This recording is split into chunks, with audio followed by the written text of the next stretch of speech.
Good afternoon, everyone, and thank you for attending our Designing Flex and Rigid Flex PCBs to Prevent Failure webinar. My name is Ryan Wood, the Content Marketing Manager here at Epic. Before we get started, I just want to let you all know that you'll be muted during the presentation. If you do have any questions as we move along, please enter them into the questions panel, which is located in the webinar control panel, and we'll try to get to all of them at the end of the presentation. If we don't have time to go through all your questions, we'll be sure to reply to you by email. Also, we'll be recording this webinar and posting both the recording and the slides on our website and YouTube channel. Our presenter today is Zachary Walker, our product manager of Flex and Rigid Flex circuits. His main responsibility involves interacting with customers' Flex and Rigid Flex products from start to finish. He assists in their product creation to ensure they can suit the customer's needs while still being manufacturable. He addresses concerns or issues that may arise during any part of the process. He also oversees the quoting process for Flex and Rigid Flex PCBs. Zachary came to Epic with years of experience in the production and planning side of circuit boards. He's familiar with the aspects of production involving engineering and manufacturing, and has a bachelor's degree in chemical engineering from Texas Tech University with minors in chemistry, mathematics, and polymers and materials science. So without further ado, I will pass it on over to Zachary. Thank you, and good afternoon, everyone. So we wanted to spend today to talk about designing Flex and Rigid Flex PCBs to prevent failure. It's kind of an important topic for everybody, so I'll go ahead and get started. So on our agenda today, we've starting out with best design practices for layout. So this will include items like preventative measures for failure and drill placements, trace routing, copper fill, things of that nature. Afterwards, we will move on to best mechanical practices. So this is things such as bend radius, creasing if necessary, or if not necessary, and vias and flex, and then arrays and how to handle without causing defects. Additionally, we're going to cover the modes of failure and what they look like. So for instance, as an example, delamination, what does it look like? What causes it? How is it prevented? And then shorts and opens, so mechanically caused versus layout caused, and then what can prevent those, and then mechanical failure. And then finally, on our agenda, we've got some solutions to mitigate failure, likely issues in existing designs.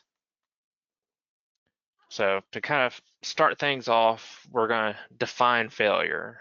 So failure, as we define it, is where something is partially or completely inoperable, either by mechanical or functional means. So delamination, cracked vias, which may cause issues such as intermittent opens, cracked traces, which again also can cause things like intermittent opens, and unintended creases.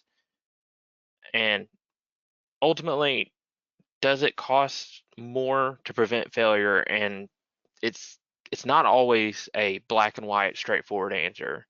Sometimes it does, but even when it does, the savings can be recouped either time or money, and just preventing those issues later on and having to not rebuild it or redesign it or repair it or even all of the above. So we're going to move on to best design practices for layouts, starting with sharp turns and curves and traces. So items where your flex section will have a long run and then you will need to reroute a trace during the middle of that run rather than doing a sharp turn in the middle of that run where a flex might bend. It's best to have a gradual curve going into it. Another important factor which comes up often to nobody's blame is that drill placement is critical when it comes to that rigid flex interface, where we require at least a minimum 40 mils away from the rigid interface, preferably 50 or higher, but definitely minimum 40. Now, these aren't our guidelines to say that we require them from that distance. It's an IPC 2223 guideline, but they establish the rule, whereas we establish the distance. So the distance may vary by manufacturer sometimes. Now, on the off chance that a drill was placed in this zone, there is a chance that the drill goes through an adhesive layer, which can cause delamination during any sort of thermal excursions. So assembly or maybe even normal heat changes that the board's going to experience, which the difference in CTEs between the adhesive and the rigid material would then essentially cause massive issues, the largest of them all being delamination. So another key factor that we really run into that needs to have a lot of attention paid to it is copper fill, which should always be done when there's large areas devoid of any circuitry, features, really anything. And the reason we need that copper fill is, for one, it's going to keep a consistent thickness throughout the board. And it doesn't even have to be electrically functional. Some customers find a use for it still, but it doesn't have to be electrically functional, but it's necessary to keep that consistent thickness. Otherwise, you may have parts of your board that are thinner, you may have parts that are thicker. Sometimes it can lead to delamination or topography issues, and and even your fill doesn't have to be a fill. So like in a flex section, it doesn't exactly have to be a copper fill. It can be a crosshatch. The key factor is just to have some manner of fill, which, as you can see on these two images below, left side versus right side, we got copper fill on the left and devoid of copper on the right, which, as you can imagine, on the right would result in pretty crazy differences in topography compared to sections that may have that copper.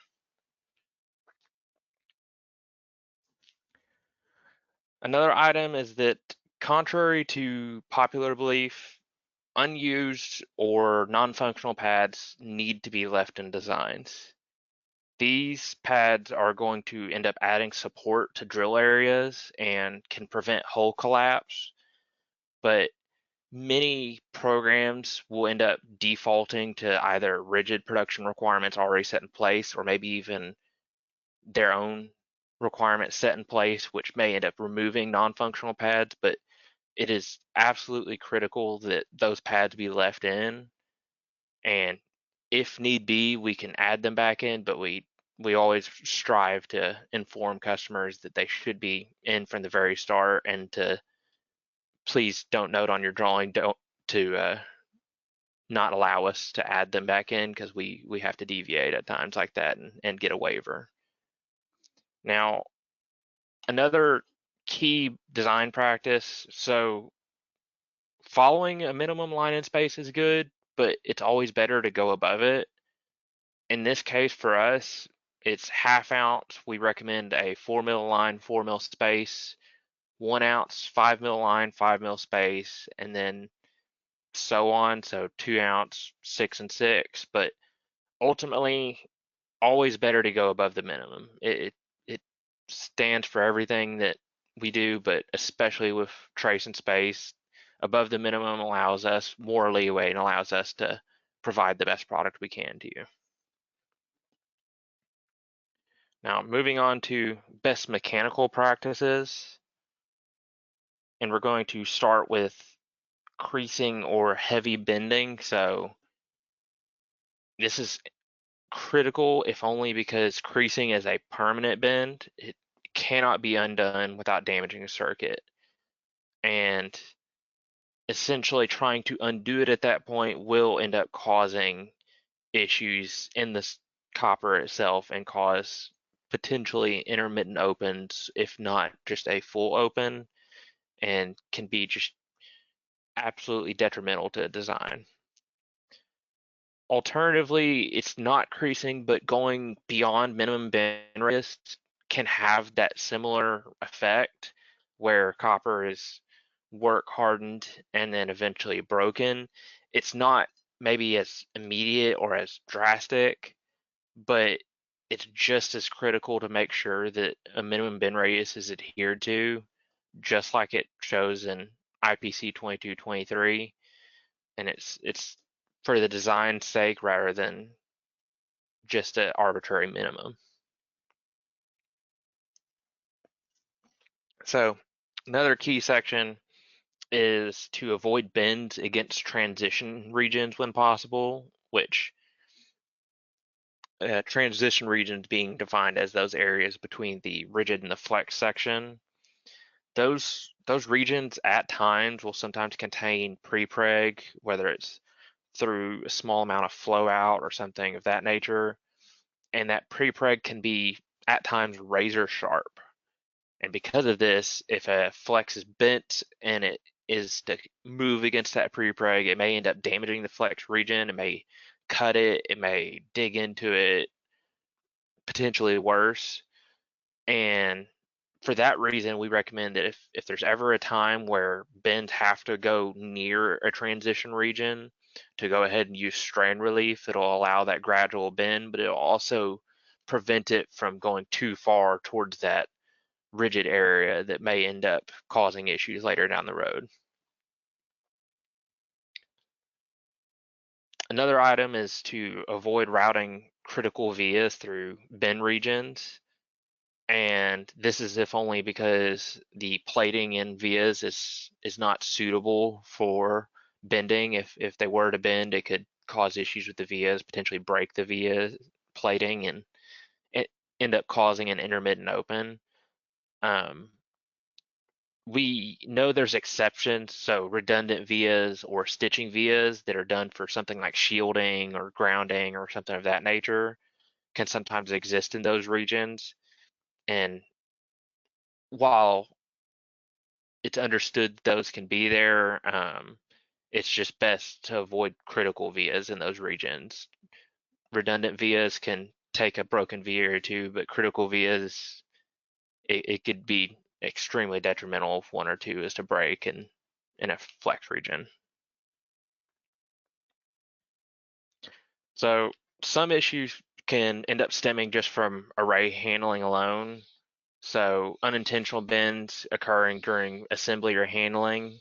So situations where you end up with that creasing or potentially overbending. And then, like I said earlier, could end up causing issues with the copper itself, issues with the trace, and then may even be hard to diagnose later on because it's unknown how it happened if your design suits the minimum bend radius. So really, boards need to be handled carefully and not bent any more than possible or bent beyond their minimum if not needed. So another key component is to place stiffeners under component regions, and this is just to avoid solder joints breaking, stress on circuits, things of that nature. It is absolutely critical.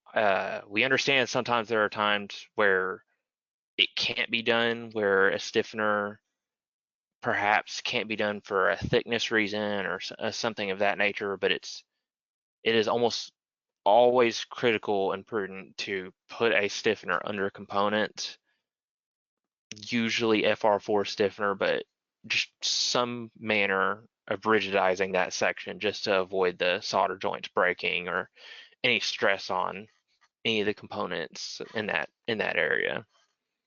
And then really this is more of just a guideline. It's best to design with bend radius in mind from the start. It should be one of the first questions rather than one of the last because it is easiest to change at the beginning and it is incredibly difficult to change later on sometimes. So covering on bend radius, we'll start with static bends. This is some requirements we've illustrated before and we'll probably illustrate 100 times more, but they're just as critical every time. So 1 to 2 layers, we recommend 8 to 10 times thickness,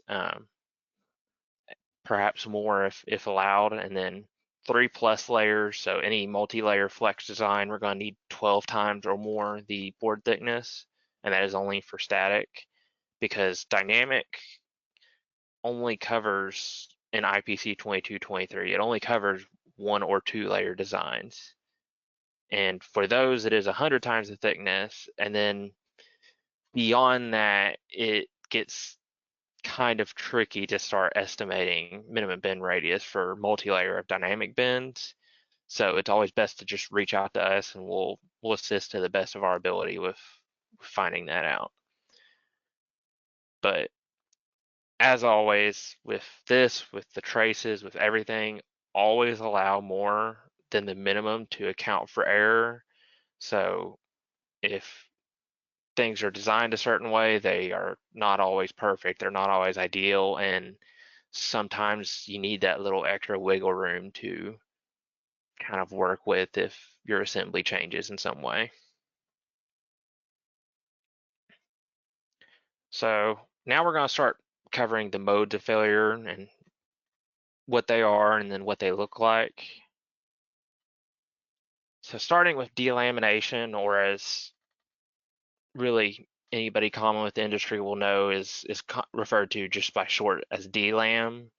It's usually defined as a separation between layers that are laminated together in rigid flex, or rigid boards.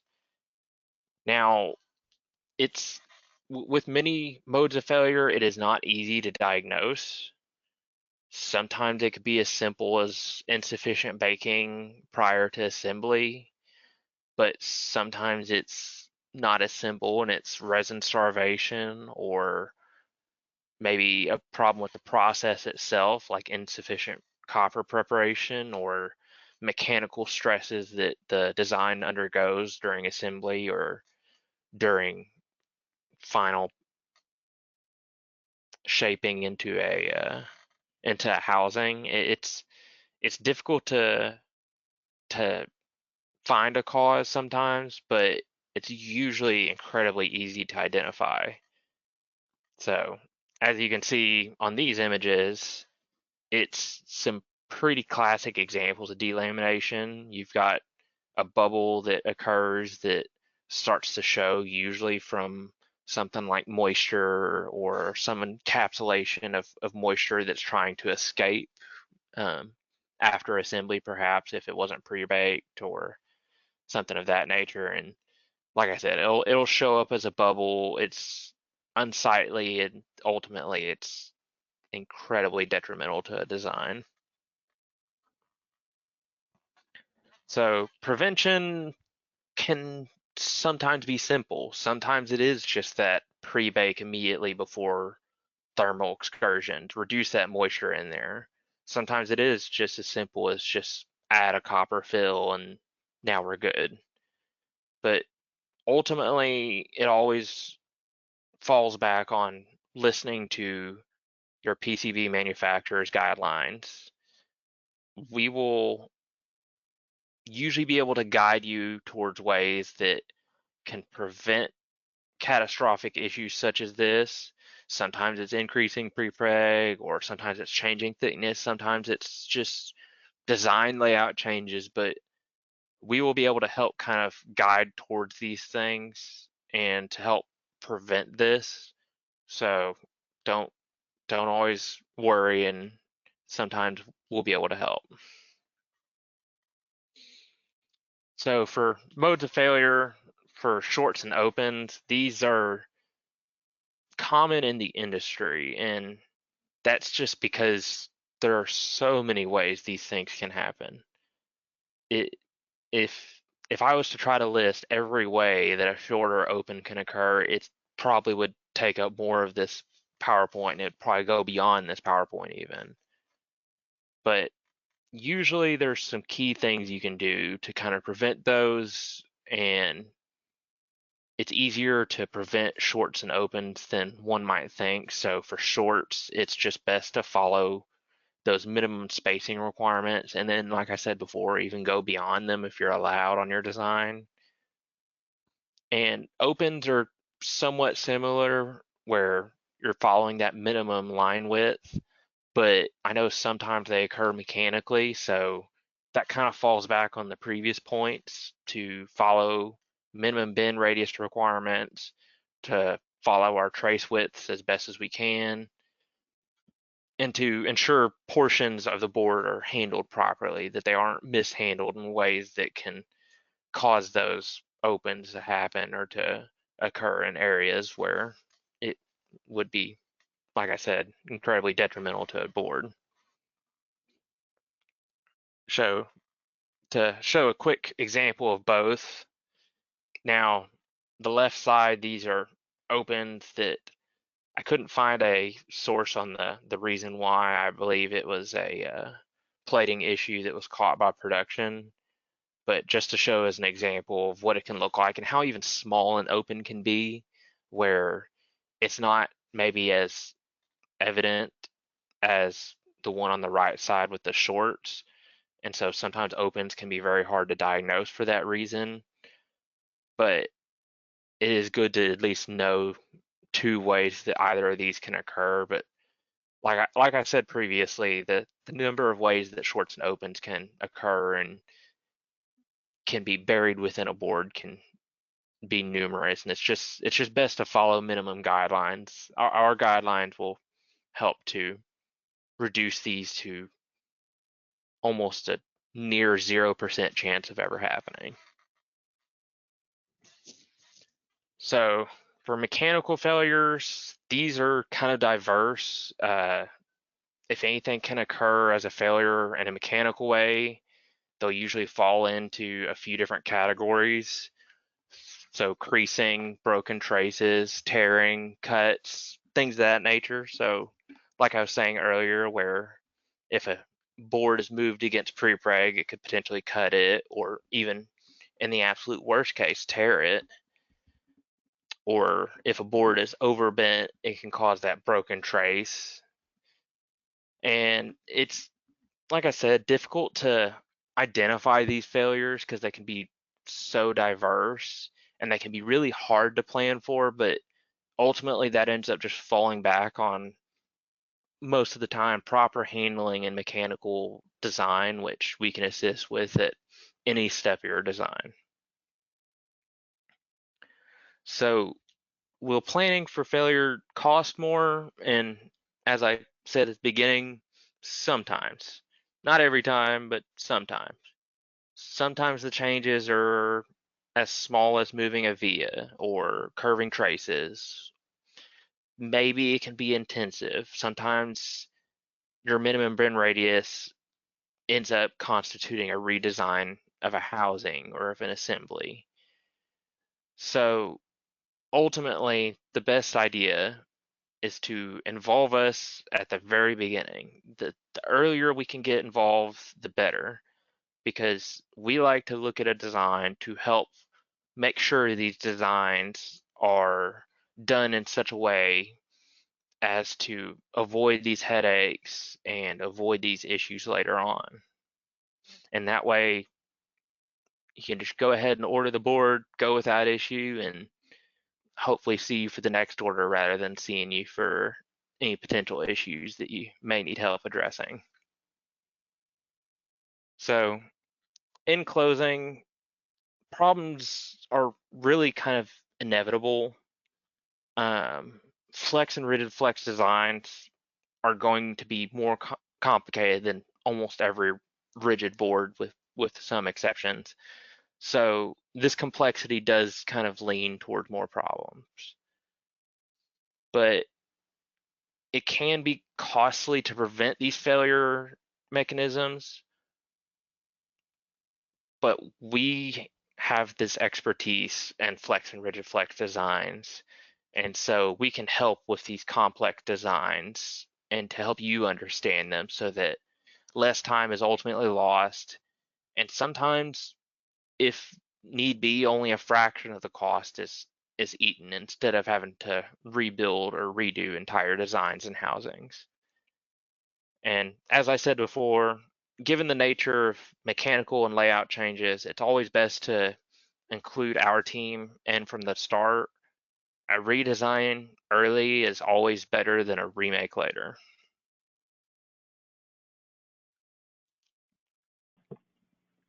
Thank you, Zachary. Now, while Zachary reviews all the questions that came in, I want to briefly mention some of the additional products we offer here at Epic. For over 70 years, Epic has designed and manufactured custom-built print electronic products. Our expertise not only lies in printed circuit boards, but in custom battery packs, overmolded and other types of cable assemblies, flexible heaters, high reliability user interfaces, and EC fans and motors. Now I will turn it on back over to Zachary to go through some of the questions that came in. All right, thank you. So this first question I've got, in the past, I had a part that delaminated. Can it be fixed once it starts or workable in some way? Unfortunately, parts that have started delaminating aren't really fixable. Trust me, I've tried for my personal projects. Once they start going, it's not something that can be really fixed.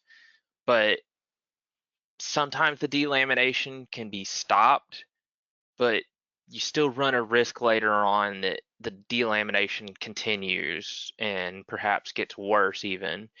So ultimately, if a design starts to delaminate, most of our customers will opt to get rid of or replace the boards, because usually by the time they start to delaminate, the only good use for the board is perhaps for something like a fit check or something like that, because electrically they're either not going to function or they will function, but again, you don't want to trust a delaminating board. So on to this next question. I've got a design that doesn't have copper fill, but I can't do data changes without setting the project back with paperwork. Can you make the change for me? So most of our changes that we require of you can be done with permission. So those added non-functional pads or copper fill. Now, some changes we are going to either have to look at on a case by case or maybe have the customer do, such as via movements, things that could require layout shifts.